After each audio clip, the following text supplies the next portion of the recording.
আসসালামু আলাইকুম প্রিয় শিক্ষার্থীরা, তোমরা কি ইংরেজি শিখতে চাও এবং জানতে চাও একটা সেন্টেন্সে ভার্ব কোথায় বসে এবং কত রকম ভার্ব হতে পারে? তাহলে এই ক্লাসটা তোমাদের জন্য। তোমরা সম্পূর্ণ ক্লাসটা অবশ্যই দেখতে হবে, তাহলেই তোমরা জানতে পারবে কত প্রকার ভার্ব আছে এবং সেটা কিভাবে তোমরা আইডেন্টিফাই করতে পারবে। ওকে, এবং তুমি যদি ইংরেজি না শিখতে চাও তাহলে এই ক্লাসটি দেখার তোমার কোনো দরকার নেই। এবং এই ক্লাসটা যারা ইংলিশ স্পোকেন করতে চায় এবং গ্রামারে বিভিন্ন তোমরা পরীক্ষা দেবা, SSC, JSC, PSC, HSC, honours, যাই হোক না কেন, চাকরি পরীক্ষা সবার জন্য এই ক্লাসটি। ওকে, সর্বপ্রথম আমরা দেখি ভার্ভ মূলত বিষয়টা কি। ভার্ভ যে জিনিসটা এটা আসলে কি দেখি। যে ওয়ার্ড দ্বারা কোনো কাজ করা বা হওয়া বোঝায় তাকে ভার্ভ বলে। সিম্পলি যে ওয়ার্ডটা দ্বারা তুমি বুঝবে ওই ওয়ার্ডটার অর্থ হবে কোনো কাজ করা। একটা ওয়ার্ডের তো একটা অর্থ থাকে, তাই না? সো ওই অর্থই হবে কোনো কাজ করা।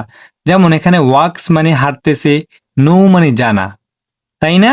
সো আমি জানি এটাও কি একটা কাজ, আমি জানা। সো কোনো কাজ করা অথবা হওয়া বোঝাবে, তাকে ভার্ব বলি। যেমন এখানে দেখো, হি ওয়াক স্লোলি, সে কি আস্তে আস্তে হাঁটে। এই হাঁটাটা কি একটা কাজ। আবার উই নো ইট, আমরা এটা জানি, এই নোটা হলো একটা কাজ।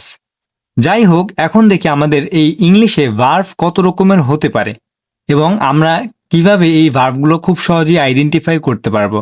চলো, এখানে মূলত ভার্ব দুই প্রকার, finite and non finite. Okay, simply verb কত প্রকার বলো তো? দুই প্রকার, এবং সবাই আমার সাথে প্র্যাকটিস করবা। Finite verb and non finite verb. আজকে আমরা এই নন ফাইনিট ভার্বটা শিখবো না, বাট ইনশাল্লাহ এই যে finite verb, principal verb, auxiliary verb, transitive verb, intransitive, linking, তারপর আবার অক্সিলারি ভার্বের গুলো অনেকগুলো প্রকার আছে।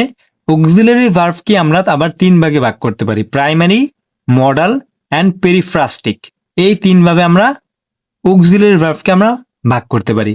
আর প্রিন্সিপাল যে ভার্ব আছে বা মেইন ভার্ব যেটাকে আমরা বলি, সেটা হতে পারে ট্রানজিটিভ, ইনট্রানজিটিভ এবং লিঙ্কিং। ওকে, সো এই ফাইনিট ভার্বের যতগুলো বিষয় আছে সেগুলো আমরা শিখবো। আর নন ফাইনিট এখানে বিষয় হলো infinitive, participle and gerund. Infinitive হলো ভার্বের আগে একটা টু বসে এবং মেইন ফর্মটা বসে, তাহলে এটা ইনফিনিটিভ হয়ে যায়। আর পার্টিসিপল ফর্মটা তোমরা সবাই জানো। ওকে, অ্যান্ড জেরান্ট হলো ভার্বের সাথে আইএনজি দিলেই সেটা জেরান্ট হয়। এটা এখন মুখ্য বিষয় না, আমাদের মুখ্য বিষয় হয়েছে এই যে ফাইনিট ভার্ব। সো চলো একটা একটা করে আমরা শিখি। ফাইনিট ভার্বটা আমরা আজকে শেষ করব, পরের ক্লাসে ইনশাল্লাহ আমরা নন ফাইনিট ভার্বগুলো ক্লিয়ার করব। সো ফাইনিট ভার্ব এবং নন ফাইনিট ভার্ব, তাই না? এখন চলো, ফাইনিট ভার্ব মূলত কি? সাবজেক্টের নাম্বার অথবা পার্সন অনুযায়ী যে ভার্ব পরিবর্তন হয় তাকে ফাইনিট ভার্ব বলে। আচ্ছা, একটা জিনিস খেয়াল করো, আমি যদি এভাবেও বলি যে ভার্ব দেখে আমরা টেন্স চিনতে পারি, যে ভার্ব দেখে আমরা টেন্স চিনতে পারি, সেটাকে ফাইনিট ভার্ব বলে। যেমন দেখো, he goes to school, he goes to school, সে স্কুলে যায়। এখন আমি যদি এখানে বলি he goes to school to read book, এখানে টু রিড বুক কিন্তু নন ফাইনিট ভার্ব। আমি যদি বলি টু রিড বুক, তাহলে টু রিড বুক এটা হলো নন ফাইনিট, টু রিড। ওকে, এবং এটা হবে ইনফিনিটিভ। কিন্তু এই যে গোজ দিয়ে কিন্তু আমরা টেন্স নির্ণয় করতে পারি। যেমন ভার্বের সাথে এস বাই ইয়েস আছে, তাহলে এটা প্রেজেন্ট ইনডেফিনিট টেন্স। আর শুধুমাত্র প্রেজেন্ট ইনডেফিনিট টেন্সই ভার্বের সাথে এস বাই ইয়েস যোগ হয়, সাবজেক্ট থার্ড পারসন হলে। আবার দেখো, রানা নোস ইট, রানার কি এটা জানে, তাই না? রানা নোস ইট। সো তোমরা বুঝতে পারলে যে ভার্ব দেখে, এখানে দেখো, যে ভার্ব দেখে তোমরা টেন্স চিনতে পারবে, যে ভার্ব দেখে তোমরা টেন্স চিনতে পারবে, অথবা সাবজেক্টের পরেই যে ভার্বটা বসে সেটাই হলো কি ফাইনিট ভার্ব। বুঝতে পারছো? ওকে, চলো এখন আমরা ফাইনিট ভার্ব কত প্রকার সেই বিষয়গুলো শিখি। ফাইনিট ভার্বকে আমরা দুই ভাগে ভাগ করতে পারি। একটা হলো প্রিন্সিপাল মানে মেইন ভার্ব, যেটাকে বলি সেটা হলো প্রিন্সিপাল ভার্ব, আর হলো অক্সিলারি ভার্ব। ঠিক আছে, এখন প্রিন্সিপাল ভার্ব হলো যে ভার্ব অন্য কোনো ভার্বের সাহায্য ছাড়া স্বাধীনভাবে অর্থ প্রকাশ করে, তাকে আমরা প্রিন্সিপাল ভার্ব বলতে পারি। ওকে, যেমন এখানে দেখো, we play cricket, we play cricket, এখানে আমরা ক্রিকেট খেলি। এখানে প্লে এর সাথে কি আমাদের আর কোনো সাহায্য দরকার আছে? No, we don't need any help, আমাদের আর কোনো সাহায্য দরকার নেই। আবার দেখো, ম্যান মেক্স ফায়ার, মানুষ কি করে? আগুন জ্বালায়। আবার উই নিড মানি, এখানে আমাদের মনের ভাব সম্পূর্ণভাবে প্রকাশ হচ্ছে, সো এই জন্য এটা আমাদের ফাইনিট ভার্ব। এবং প্রিন্সিপাল ভার্ব, তাই না? এটা কি ভার্ব? Principal verb. আবার পিপল নো ইট, মানুষ এটা জানে। সো এখানে প্লে, মেক, নো, নিড এগুলো কি ভার্ব? এগুলো সবগুলোই প্রিন্সিপাল ভার্ব। আর এগুলো সবগুলোই কি করে? স্বাধীনভাবে অর্থ প্রকাশ করে। বুঝছো? এখন চলো আমরা অক্সিলারি ভার্ব কি সেই বিষয়টা ক্লিয়ার করি। অক্সিলারি ভার্ব যে ভার্ব মেইন ভার্বকে বিভিন্ন প্রকার সেন্টেন্স গঠনে সাহায্য করে তাকে আমরা অক্সিলারি ভার্ব বলতে পারি। এই অক্সিলারি ভার্ব মানে সাহায্যকারী ভার্ব। অক্সিলারি ভার্বের অর্থই কিন্তু আমরা অর্থটা যদি ভালোভাবে বুঝতে পারি তাহলে এই ভার্বটা মূলত কি ভার্ব সেটা আমরা বুঝতে পারবো। চলো এখানে আমরা দেখি যে ভার্ব কি করে মেইন ভার্বকে বিভিন্ন প্রকার সেন্টেন্স গঠনে সাহায্য করে তাকে আমরা কি বলবো? অক্সিলারি ভার্ব বলবো। যেমন দেখো, I am reading a Nobel, তার মানে আমি একটা নোবেল পড়তেছি। এখন এই যে অ্যাম যুক্ত হয়ে আমি এখন পড়তেছি এটা নির্দেশ করতেছে, তাই না? এই জন্য এই অ্যাম কি করতেছে? মেইন ভার্বকে সাহায্য করতেছে। এই জন্য অ্যাম, ইজ, আর, ওয়াজ, ওয়ার এগুলো কি হবে? Auxiliary verb. আবার দেখো, students are making a noise, এখানে মেকিং কিন্তু মেইন ভার্ব। এই যে মেকিং মানে কি? তৈরি করতেছে, ছাত্রছাত্রীরা নয়েজ তৈরি করতেছে। সো এই অক্সিলারি ভার্ব আমার মেইন ভার্বকে সাহায্য করে সেন্টেন্সটাকে সম্পূর্ণ একটা সেন্টেন্সে তৈরি করলো। সো এটা কি করলো? মেইন ভার্বকে সাহায্য করলো। আবার দেখো, we should respect our parents, এই শুড অর্থ উচিত আর রেসপেক্ট অর্থ সম্মান। তাহলে আমাদের প্যারেন্টসদের সম্মান করা উচিত। এই শুড কি করলো? আমাদের মেইন ভার্বকে সাহায্য করলো। সো এখানে অ্যাম, ইজ, আর, শুড এইগুলো হলো কি? Auxiliary verb. কারণ এগুলো প্রিন্সিপাল ভার্বকে কি করছে? সাহায্য করছে। সো আশা করি অক্সিলারি ভার্ব বিষয়টা বুঝতে পারছো। এবং অক্সিলারি ভার্ব কিন্তু নিজস্ব কোনো অর্থ থাকে না, এটা প্রিন্সিপাল ভার্বের উপর ডিপেন্ড করেই অর্থ দেয়, তাই না? এবার দেখো কাইন্ডস অফ প্রিন্সিপাল ভার্ব। আমরা প্রিন্সিপাল ভার্ব কি সেটা শিখলাম এবং অক্সিলারি ভার্ব কি সেটা শিখলাম। এখন আমরা শিখবো কাইন্ডস অফ প্রিন্সিপাল ভার্ব। আমি আবার একটু বলে দিই যে মেইন ভার্ব, যে ভার্ব অন্য সাহায্য ছাড়া, যে ভার্ব স্বাধীন, সেটাকে আমরা প্রিন্সিপাল ভার্ব বলবো। আর যে ভার্ব অন্যকে সাহায্য করে, তার মানে নিজে একজন কি বলতে পারো? কামলা বলতে পারো। হ্যাঁ, এভাবে মনে রাখতে পারো যে সে একজন কামলা, মানুষকে মেইন ভার্বকে সে কামলা দেয়, তাই না? সে সাহায্য করে। সো এই অক্সিলারি ভার্ব হলো আমাদের মেইন ভার্বের কামলা। আর মেইন ভার্ব নিজে কি? মালিক, মেইন, প্রধান, তাই না? এই বিষয়টা বুঝতে পারতেছো। আচ্ছা, kinds of principal verb. Principal ভার্বকে আমরা তিন ভাগে ভাগ করব এখন। একটা হলো ট্রানজিটিভ, ইনট্রানজিটিভ এবং লিঙ্কিং। এখন দেখি আমরা ট্রানজিটিভ ভার্বটা কি। চলো খুবই সহজে আমরা শিখব। ট্রানজিটিভ ভার্ব যে ভার্ব তার অর্থ পরিপূর্ণ করার জন্য অবজেক্ট গ্রহণ করে। মূলত তুমি এভাবে মনে রাখবে, যে ভার্বের অবজেক্ট আছে সেই ট্রানজিটিভ ভার্ব। আমি আবার বলতেছি, তোমার দৃষ্টি আকর্ষণ করার জন্য আমি আবার বলতেছি, যে ভার্বের কি থাকবে? অবজেক্ট থাকবে। কি থাকবে? অবজেক্ট থাকবে। হ্যাঁ, আমি জানি তোমরা এটা ভুলে যাবে, এই জন্য বারবার বলতেছি। অবজেক্ট আছে, যে ভার্বের অবজেক্ট আছে সে কি হবে? Transitive verb. খুবই সোজা, এবং এটা মূলত অবজেক্টকেই নির্দেশ করে। অবজেক্টের উপরেই ডিপেন্ড করে এটা ট্রানজিটিভ হবে নাকি তোমার এখানে ইনট্রানজিটিভ হবে। ওকে, যেমন এখানে দেখো, হি ফ্লাইস এ কাইট, সে একটি ঘুড়ি উড়ায়, তাই না? এখানে এই কাইট কি? অবজেক্ট। আবার উই লস্ট দ্য পেন, আমরা কলমটা হারিয়ে ফেলছি, এখানে পেন কি? অবজেক্ট। গুড। এখানে দেখো ফ্লাইস এবং লস্ট উভয় ট্রানজিটিভ ভার্ব, কারণ অবজেক্ট গ্রহণ করেছে, তাই না? এবার আসো ইনট্রানজিটিভ ভার্ব কি? যে ভার্ব তার অর্থ পরিপূর্ণ করার জন্য অবজেক্টের প্রয়োজন বোধ করে না। মূলত ট্রানজিটিভ ভার্ব অবজেক্ট নেয় এবং ইনট্রানজিটিভ ভার্ব নিজেই স্বাধীন, তার কোনো অবজেক্ট প্রয়োজন হয় না। তুমি এটাকে প্রিন্সিপাল ভার্ব, এটাকে অক্সিলারি ভার্ব এরকম মনে করতে পারো, বাট এগুলো কিন্তু আবার মেইন ভার্ব। হ্যাঁ, মেইন ভার্বের ভিতরেই ট্রানজিটিভ ভার্ব অলওয়েজ অবজেক্ট নিবে এবং ইনট্রানজিটিভ ভার্ব কখনো অবজেক্ট নিবে না। যেমন দেখো, দ্য গার্ল সিংস, মেয়েটা গান গায়। তার মানে এই সিংস কি? গান গাওয়া একটা কাজ, এবং তারপরে কি আর কিছু আছে? অবজেক্ট কি ভার্বের পরে বসে না? অবশ্যই, কিন্তু এখানে নাই। যেহেতু নাই সেহেতু এটা ইনট্রানজিটিভ ভার্ব। আবার দেখো, বার্ডস ফ্লাই, তার মানে পাখিরা উড়ে। কোথায় উড়ে? আকাশে উড়ে। বা আমি কিছু বলছি? আর কিছুই বলিনি, তার মানে অবজেক্ট নাই, আছে। এই জন্য আমরা কি করব? যখন দেখব ভার্বের পরে শেষ, ভার্ব শেষ এবং শেষে ফুল স্টপ আছে, অথবা অ্যাডভার্ব থাকতে পারে, যেমন বিভিন্ন কিছু থাকতে পারে অ্যাডভার্ব। অ্যাডভার্ব থাকলে কিন্তু সেটা কিন্তু অবজেক্ট না। অবজেক্ট হয় নাউন, প্রোনাউন, এগুলো অবজেক্ট হতে পারে, ঠিক আছে? যাই হোক, তোমরা সিম্পলি এই বিষয়টা শুধু শেখো যে ভার্ব দিয়ে যদি শেষ হয় সেটা ইন্ট্রানজিটিভ ভার্ব, এবং ভার্বের পর যদি কিছু থাকে অবজেক্ট, এবং সেটা হবে transitive verb. Is that clear? I think it is clear. Now চলো আমরা লিঙ্কিং ভার্বটা একটু শিখি। লিঙ্কিং ভার্ব আরো সোজা। লিঙ্কিং ভার্ব যে ভার্বের সাবজেক্ট এবং কমপ্লিমেন্টের মধ্যে সংযোগ সাধন করে দেয় তাকে লিঙ্কিং ভার্ব বলে। এত কিছু বাদ দাও, মূলত সাবজেক্টের সাথে এই যে অবজেক্ট, হ্যাঁ, এই অবজেক্টের খুব একটা গভীর সম্পর্ক থাকবে। যেমন মনে করো যিনি সাবজেক্ট তার পেশা অথবা তার একদম সমান সমান যদি আমরা দিই তাহলেই সেটা হবে। যেমন হি সমান সমান স্টুডেন্ট, তার মানে সে একজন স্টুডেন্ট, তার পরিচয় আর কি হতে পারে? একজন স্টুডেন্ট হতে পারে। আবার হি ওয়াজ এ ডক্টর, তার পরিচয় কি হতে পারে? একজন ডক্টর হতে পারে। বুঝছো? সো লিঙ্কিং ভার্ব একদম সোজাসুজি ভাবে একটা মানে যে অবজেক্টটা থাকবে তার সাথে সংযুক্ত থাকবে, কানেক্টেড থাকবে। ঠিক আছে? যেমন যদি আমি বলি আই হ্যাভ এ পেন, তার মানে আমার একটা কলম আছে, এখানে কিন্তু আমি নিজে কিছু না। But I am a student, এখানে আমি নিজেই কিন্তু স্টুডেন্ট। তাহলে এখানে কি দেখতেছো? আমার সাথে সোজাসুজি স্টুডেন্টের সাথে কি আছে? কানেক্ট আছে, তাই না? এই জন্য এখানে আই এম হবে কি হবে? Linking verb. বুঝতে পারছো?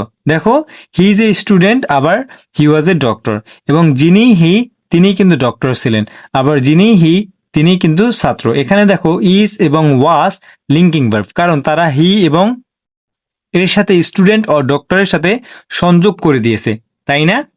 ওকে, এখন খুবই ইম্পর্টেন্ট বিষয় যে আমাদের এই লিঙ্কিং ভার্ব চিনতে অনেক কিছু ভাবতে হবে, অথবা কখন তুমি অর্থ দেখবে যে এটা কি অবজেক্টে সরাসরি সাবজেক্ট যিনি তিনি কি অবজেক্ট কিনা, এত কিছু দেখার সম্ভব না।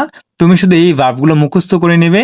যেমন বি মানে am, is, are, was, were, appear, become, feel, get, go, grow, keep, look, prove, sound, run, smell, seem, taste, turn. এই ভার্বগুলোকে অনেক সময় লিঙ্কিং ভার্ব হিসেবে ব্যবহার করে। মূলত এই ভার্বগুলো যদি তোমরা মুখস্থ রাখো তাহলেই এনাফ, দ্যাটস এনাফ। ওকে, এটা মুখস্থ রাখবে, তাহলেই তোমরা বুঝতে পারবে এগুলো হলো লিঙ্কিং ভার্ব। ওকে, সো এই লিঙ্কিং ভার্বের কাজটি সাবজেক্টের পরিচয় বহন করে এবং সাবজেক্টের সাথে অবজেক্টের সরাসরি একটা কানেক্ট করে। বুঝতে পারছো? নাও আমাদের তিনটা জিনিস কিন্তু শেষ। আমরা প্রিন্সিপাল ভার্ব শিখলাম, ট্রানজিটিভ শিখলাম, ইনট্রানজিটিভ শিখলাম, এখন শিখলাম লিঙ্কিং ভার্ব। এখন আমরা কি শিখবো বলো? অক্সিলারি ভার্ব শিখবো। অক্সিলারি ভার্ব কিন্তু খুবই সোজা। আমি জানি তোমরা অনেকেই জানো প্রাইমারি অক্সিলারি কি, এটা অনেকেই জানো। যেমন am, is, are, was, were, এগুলো তোমাদের কিছু নতুন করে আর কিছু বলার নাই। তারপর আছে মডেল ভার্ব, এটা তোমরা জানো। যেমন ইউ শুড, ইউ মাস্ট, এই যে শুড, মাস্ট, হ্যাঁ, ক্যান, কুড, মে, মাইট, এইগুলো হলো মডেল ভার্ব। তারপরে প্যারিফিস্টিক মডেল ভার্ব, এইটা হয়তো অনেকেই জানো না, এটা আমি দেখিয়ে দেব। চলো ওয়ান বাই ওয়ান আমরা শিখি। প্রাইমারি অক্সিলারি ভার্ব, যে ভার্ব অবস্থা অনুযায়ী সাহায্যকারী আবার অবস্থা অনুযায়ী প্রিন্সিপাল ভার্ব হিসেবে ব্যবহৃত হয়, তাই হলো আমাদের প্রাইমারি অক্সিলারি ভার্ব। এত কিছু বাদ দাও, শুধু বি ভার্ব, ডু ভার্ব এবং হ্যাভ ভার্ব, এগুলোকে আমরা অক্সিলারি ভার্ব হিসেবে চিনি। এখানে বি ভার্ব বলতে আমরা am, is, are, was, were, be, being, been, এগুলোকে বলি। এবং ডু ভার্ব হিসেবে ডু, ডাজ, ডিড, এবং হ্যাভ ভার্ব হিসেবে হ্যাভ, হ্যাজ, হ্যাড। এই তিনটাকে আমরা কি বলবো? Do verb, be verb, do verb, have verb. এই তিনটা হলো আমাদের প্রাইমারি অক্সিলারি ভার্ব। বুঝতে পারছো? বি ভার্ব কয়টা আছে আমাদের? 8টা। বি ভার্ব কয়টা? কোনো সময় যদি কোশ্চেন করি যে বলো তো বি ভার্ব কয়টা, তোমরা বলতে পারবে না।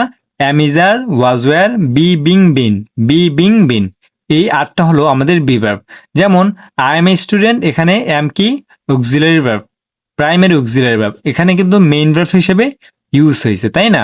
আবার আই এম রিডিং ইংলিশ, এখানে কিন্তু এটা অক্সিলারি ভার্ব। ওকে, সো এই যে am, is, are, was, were, be, being, been, এগুলোকে আমরা কি বলবো? Be verb. ইভেন তুমি যদি কোনো সময় তোমার অপশনে দেখো বি আছে, তাহলে কিন্তু তুমি বি নেবে না, তোমাকে নিতে হবে এম, ইজ, আর অথবা ওয়াজ, ওয়্যার নিতে হবে। বুঝতে পারছো?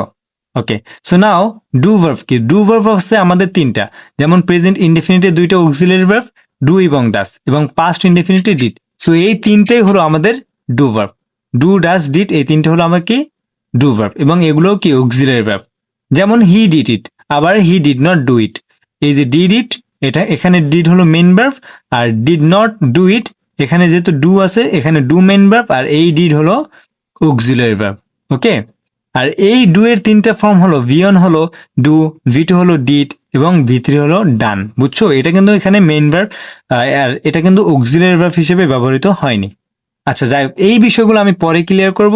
আগে তোমরা এই বিষয়গুলো বুঝতেছো কিনা। ডু মানে তিনটা, ডু ডাজ ডিড, এবং বি মানে আটটা, am is are, was were, be being been. Okay, and have verb ফার্স্টে তিনটা, হ্যাভ, হ্যাজ, হ্যাড।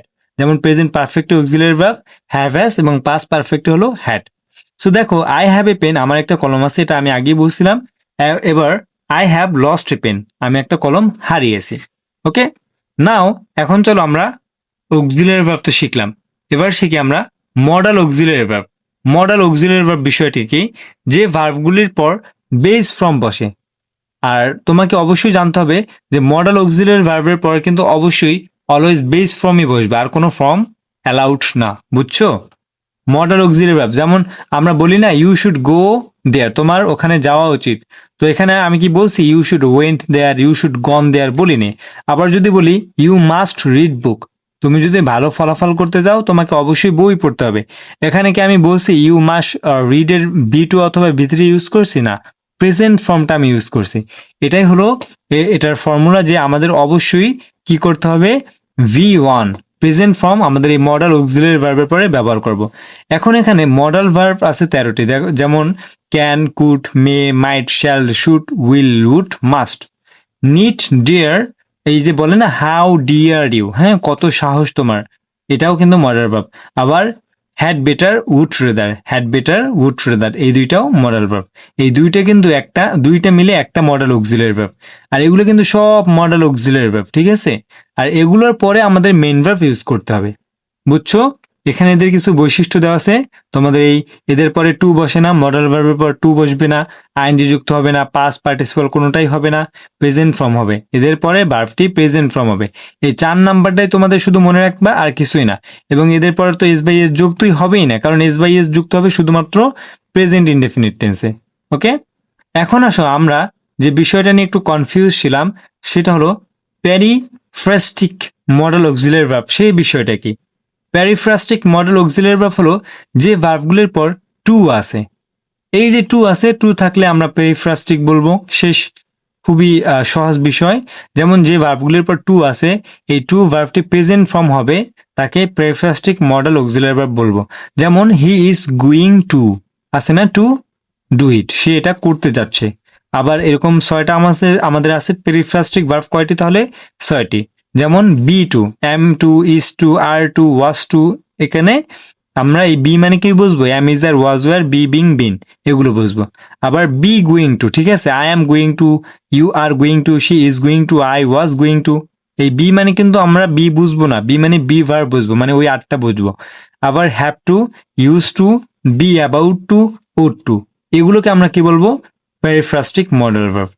ওকে, এদের পরে টু বসে এবং এদের সাথে আইএনজি যুক্ত হবে না, এদের পরেও ভার্বটি প্রেজেন্ট ফর্ম হবে।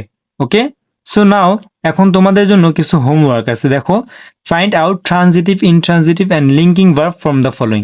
এখান থেকে তোমরা কোনটা ট্রানজিটিভ ভার্ব, কোনটা ইনট্রানজিটিভ এবং কোনটা লিঙ্কিং ভার্ব, সেগুলো বের করবে। This is your homework for today's class. আজকের ক্লাসের জন্য তোমাদের এগুলো হলো হোমওয়ার্ক। আমি সবার কমেন্ট চেক করব যে তোমরা হোমওয়ার্ক জমা দিছো কিনা। ওকে, সো এই ছিল আমাদের ক্লাস। সবার কাছে আজকের ক্লাসটি কেমন লাগছে? আমি আমার সর্বোচ্চ চেষ্টা করছি তোমাদের যেন কোনো ভার্ব নিয়ে আর কোনো টেনশন না থাকে। এবং আমাদের কিন্তু এই প্যারিফ্রাস্টিক পর্যন্ত শেষ। আমরা আবার একটু সামারাইজ করি ক্লাসে কি কি শিখলাম। দেখো, ভার্ব শিখছি, তাই না? আজকের ক্লাস আমাদের 5 নাম্বার ক্লাস। এবং পূর্বের ক্লাসে সর্বপ্রথম আমি পার্টস অফ স্পিচের সবগুলো বিষয়, যেমন noun, pronoun, verb, adjective, adverb, তারপর প্রিপোজিশন, কনজাংশন, ইন্টারজেকশন, এই সবগুলো আমি একটা সামারাইজ করে দিছি যে কোনটাকে সিম্পলে কি বলে। তারপর আমি কি করছি, পরের ক্লাসে নাম্বার 2 ক্লাসে আমি নাউন শিখাইছি। নাউন কত প্রকার? 5 প্রকার। কি কি? প্রপার, কমন, কালেকটিভ, তারপরে ম্যাটেরিয়াল, অ্যাবস্ট্রাক্ট নাউন। এই 5 প্রকার আমি শিখাইছি এবং কোনটাকে কি বলে খুব ভালো করে শিখাইছি। তোমাদের কিন্তু প্রত্যেকটা ক্লাস করতে হবে। তুমি শুধু এই ভার্বের ক্লাস করলে হবে না, তোমাকে ধারাবাহিকভাবে 1 থেকে শুরু করে সবগুলো ক্লাস করতে হবে। এবং আমার এই গ্রামারের ক্লাস কিন্তু কন্টিনিউয়াসলি চলতে থাকবে। তোমরা সবাই যারা ইংলিশ শিখতে আগ্রহী শুধুমাত্র তারা, অন্য কেউ আমাকে সাবস্ক্রাইব করার কোনো দরকার নেই, শুধু তারা আমাকে সাবস্ক্রাইব করো এবং আমার ক্লাসগুলো দেখো, এবং তোমাদের কারো কোনো জিজ্ঞাসা, যে কোনো সমস্যা আমার সাথে শেয়ার করতে পারো কমেন্ট বক্সে, আমি অবশ্যই সবার কমেন্টে রিপ্লাই দেবো। সো চলো আমরা এখানে ভার্ভটা আবার একটু দেখি। ভার্ভ মূলত দুই প্রকার, আর ভার্ভ মানে কি বোঝায় বলো তো, যে কোনো কাজ। তাহলে ফাইনিট এবং নন ফাইনিট, মানে একটা হলো ফাইনিট আর একটা হলো নন ফাইনিট। মানে ফাইনিট মানে যে ভার্ভ থেকে আমরা কি করতে পারি, টেন্স চিনতে পারি। যেমন মনে করো I am doing my work, এখানে ডুইং, এই আই অ্যাম ডুইং তার মানে এটা প্রেজেন্ট কন্টিনিউয়াস, যেহেতু অ্যাম ইজার আছে তারপর ভার্বের সাথে আইএনজি আছে, সো এটা হলো কি ফাইনিট ভার্ব। কিন্তু নন ফাইনিট ভার্ব হলো, যেমন মনে করো I am going to Dhaka to buy some food, আমি ঢাকা যাচ্ছি কিছু ফুড খাবার কেনার জন্য। টু বাই সাম ফুড, এখানে আমি কি বলছি, টু বাই। সো এই টু বাই হলো নন ফাইনিট, এটা হলো ইনফিনিটিভ। আবার মনে করো reading book is good habit, তাহলে এই যে রিডিং বুক আমি প্রথমে বললাম, এখানে রিডিংটা হলো জেরান্ড। ওকে, আবার পার্টিসিপল হলো, এখানে পার্টিসিপলের তিনটে ফর্ম আছে, প্রেজেন্ট, পাস্ট এবং পারফেক্ট। সো এই বিষয়গুলো আমি পরে শিখাবো। এত কিছু যদি আমি এক ক্লাসে তোমাদের শিখাই তোমরা অনেকেই ধরতে পারবে না। তারপর আমাদের কি আছে বলতো, আমাদের মূল বিষয় হলো কিন্তু এখান থেকে এইটুকু, ঠিক আছে। এগুলো আমি মোটামুটি একটা সামারাইজ দিছি। এখন ফাইনিট হলো প্রিন্সিপাল ভার্ব এবং অক্সিলারি ভার্ব। ফাইনিট ভার্বকে আমরা দুইভাবে ভাগ করতে পারি, একটা প্রিন্সিপাল আর একটা অক্সিলারি। প্রিন্সিপাল হলো প্রধান অথবা মালিক বলতে পারো, আর অক্সিলারি হলো একে সাহায্য করবে, এর কাজই হলো কামনা দেওয়া, ঠিক আছে। তারপরে প্রিন্সিপাল হলো ট্রানজিটিভ, ইনট্রানজিটিভ, লিঙ্কিং, এই তিন ভাগে ভাগ করা যায়। যেমন ট্রানজিটিভ, যার অবজেক্ট আছে, ঠিক আছে, যার অবজেক্ট আছে সেই হলো ট্রানজিটিভ। যেমন আই হ্যাভ এ পেন, তাহলে এই পেন হলো আমার অবজেক্ট, তাহলে এই হ্যাভ এখানে প্রিন্সিপাল, এরকম আমরা ভাবতে পারি। তারপরে ইনট্রানজিটিভ, যার অবজেক্ট নাই, ঠিক আছে, যার অবজেক্ট নাই সে হলো ইনট্রানজিটিভ। আবার লিঙ্কিং হলো যে সরাসরি সাবজেক্টের সাথে কানেক্টেড, তাকে আমরা লিঙ্কিং বলবো। যেমন I am a student, I am a teacher, হ্যাঁ, এই যে আমি নিজেই টিচার, আমি নিজেই ছাত্র, এরকম ভাবে। আবার আই এম এ ফার্মার, এরকম ভাবে সাবজেক্টের সাথে সোজাসুজি কানেক্টেড থাকলে আমরা সেটাকে বলবো লিঙ্কিং ভার্ব। আর তারপর আছে প্রাইমারি অক্সিলারি ভার্ব। আমরা যে অক্সিলারি ভার্বগুলো শিখি টেন্স শেখার সময় সেগুলো হলো প্রাইমারি অক্সিলারি ভার্ব। আর এই পার্টস অফ স্পিচ শেখার পরে কিন্তু আমাদের টেন্সের ক্লাস থাকবে, সো অবশ্যই কন্টিনিউ করবা, নাহলে কিন্তু কিছুই শিখতে পারবে না। কন্টিনিউ করলে এক সময় তুমি কিন্তু ইংলিশে অনেক কিছু শিখে যাবা, এবং ইংলিশে জাহাজ বলে না, ওটা হয়ে যাবা।